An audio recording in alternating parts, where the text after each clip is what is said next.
చీరల మీద వేసి తయారు చేసిన భోగి పిడకలో వీటిని అసలు ఎలా తయారు చేస్తాను అన్ని ఒకటే సైజులో చేశారు చక్కగా.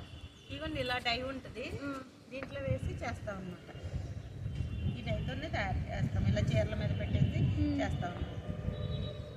చూసారా అండి ఎంత చేసే ప్రాసెస్ కూడా చాలా నీట్గా ఉంది. ఇంకోటి ఏంటంటే అక్కడ బాల్స్ తయారు చేశారు, అవి ఏంటండి? అవి నిత్య అగ్నిహోత్రానికి వాడతారమ్మా. బ్రాహ్మలు వాళ్ళ ఇంట్లో నిత్యము పూజ చేస్తారు కదా, ఇవి ఇలా చేయడం వల్ల ఏంటంటే ప్రతిరోజు అగ్నిహోత్రంలో వేస్తారు. ఇలా వేయడం వల్ల ఉదయం సాయంత్రం వేస్తారనమాట. ఉదయం వేసిన నిప్పు సాయంత్రం వరకు ఉంటుంది, సాయంత్రం వేసింది మరుసటి రోజు వరకు ఉంటుంది. అలాగా ఇది 364 రోజులు అలా నిప్పు వెలుగుతూనే ఉంటుంది అనమాట.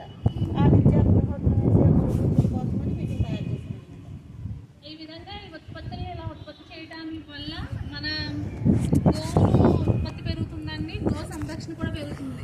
వీటితో పాటు మీరు చాలా గో సంరక్షణ కూడా చాలా బాగా చేస్తున్నారండి.